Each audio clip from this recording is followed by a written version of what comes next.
Maksudnya korang pandang Ahmad ni sama macam korang nak levelkan saya ni dengan satu brand kuning tu. Tapi kita baru setahun, diorang dah 40 tahun. So kecil, bagi masa lah. Even pasal ayam kecil, ayam besar pun diorang komplain. Okay, dekat sana brand A dengan B ni diorang pakai ayam 1.6. Tapi disebab orang komplain kat sini, kita bagi dekat Ahmad, kita bagi ayam 2.3 kilo. Komplain pasal harga pula. Korang nak bagi harga, kita orang bagi harga lebih kurang. Sebab kenapa kita mahal sikit? Kita still ambil dekat peraih ayam ni. Kita tak ambil dekat peraih yang kita ada macam brand-brand lain, brand A, brand B ada 20 ladang, 30 ladang. Kita tak ada.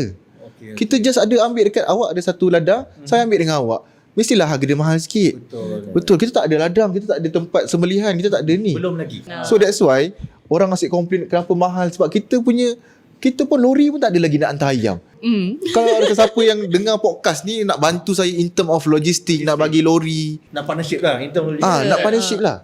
Sebab orang asyik komplain Ahmad mahal. Memanglah kita punya infrastruktur tu tak cukup komplit lagi.